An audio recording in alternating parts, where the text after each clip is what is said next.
เคียงคู่กันนั้นในมื้อนี้พวกเขามีข่าวเกี่ยวกับประชาชน7 คนที่ติดถ้ำอยู่ที่เมืองหลองแจ้งแขวงไสสมบูรณ์มานำเสนอให้ประธานได้รับชมอีกเช่นเดียวกันซึ่งจากเหตุการณ์7 คนที่ติดถ้ำอยู่ที่บ้านพันไซเมืองหลองแจ้งแขวงไสสมบูรณ์นั้นนับตั้งแต่วันที่18 พฤษภาคมเป็นต้นมาทางการนำของแขวงเมืองและบ้านก็ได้สุ่มใส่ในการค้นหาทุกวิธีทางเพื่อให้การช่วยเหลือจนมาถึงวันที่29 พฤษภาคม 2026สามารถช่วยเหลือได้1 คนและต่อมาจนมาถึงวันที่30 พฤษภาคม 2026แมนสามารถช่วยเหลือจากหน่วยกู้ภัยทั้งภายในและต่างประเทศจึงสามารถช่วยเหลือมาได้อีก4 คนส่วนว่า2 คนทางหน่วยงานที่เกี่ยวข้องกำลังเร่งในการค้นหาจากเหตุการณ์7 คนติดอยู่ในถ้ำบ้านพันไซเมืองลองแจ้งแต่วันที่18 พฤษภาเป็นต้นมาการนำของแขวงเมืองบ้านได้สุ่มใส่ในการค้นหาและซอกหาทุกวิถีทางเพื่อให้การช่วยเหลือมาฮอดวันที่29 พฤษภาคม 2026สามารถช่วยออกมาได้1 คนและวันที่30 พฤษภาคม 2026ด้วยการช่วยเหลือจากหน่วยงานกู้ภัยทางภายในและต่างประเทศจึงสามารถช่วยเหลือออกมาอีก4 คนหลังจากเกิดขึ้นพวกเราก็ได้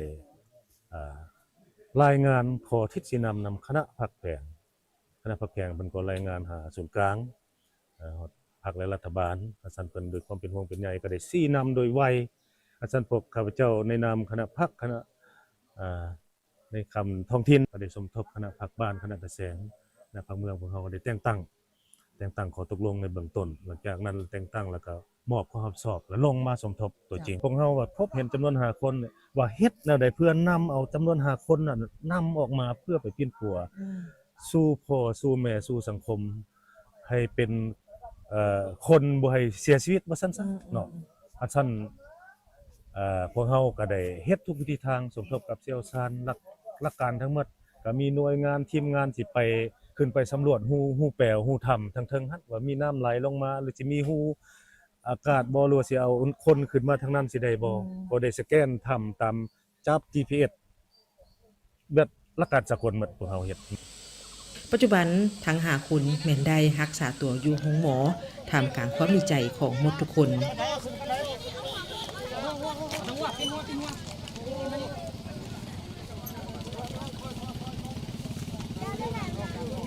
ได้ก็ขอขอบอกขอบใจมายังคณะรัฐบาลคันเมืองคันแขวงคันประเทศและก็ต่างประเทศบรรดาชาวเน็ตไอดอลที่ระดมทุนมาช่วยเหลือชีวิตในครั้งนี้ขอให้ทุกท่านต้องมีสุขภาพแข็งแรงบุญคุณครั้งนี้ลูกหลานสิบ่ลืมบุญคุณตลอดไปบอกให้ลาไปจื้อหั่นแหละบ่ให้ไปมันอันตรายโพดเพราะว่าอยู่ในหันมันมีทางออกทางเดียวถ้าน้ำตันก็คือว่าฮู้หั่นแหละมันจะบ่มีทางออกทางใดเพราะว่าจุเฮาก็สำรวจ3 มื้อ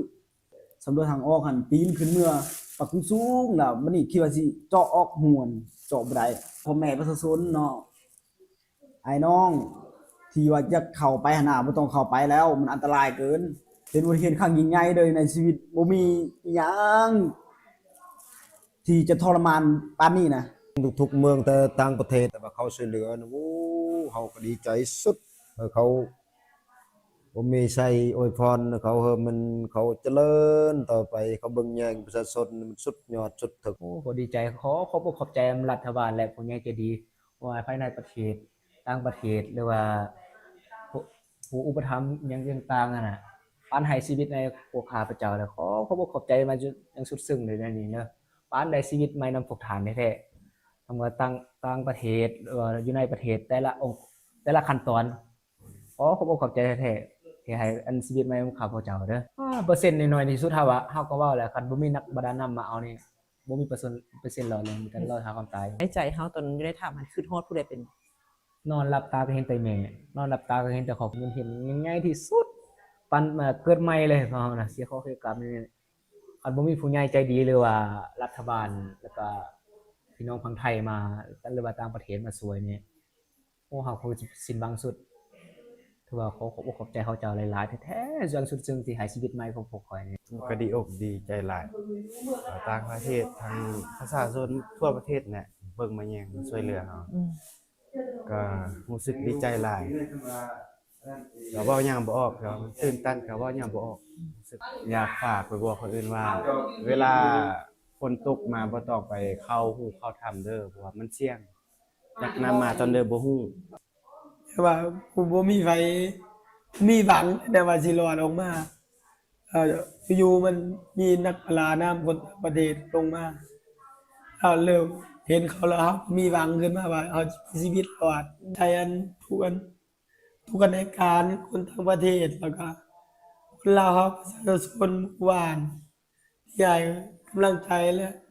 ความช่วยเหลือขอให้ทุกท่านมีสุขภาพเข้มแข็ง ด้านการจัดตั้งได้สุ่มทุกกำลังเพื่อให้ภารกิจสอบค้นหาอีก2 คน โดยการสอบถามเอาข้อมูลจาก5 คนที่ออกมานั่นเพื่อแต้มแผนวาดการเข้าไปในถ้ำติดตั้งกล้องวงจรเพื่อไปหาจุดที่คาดว่ามีคนอยู่ พร้อมทั้งเล็งดูดน้ำออกจากถ้ำ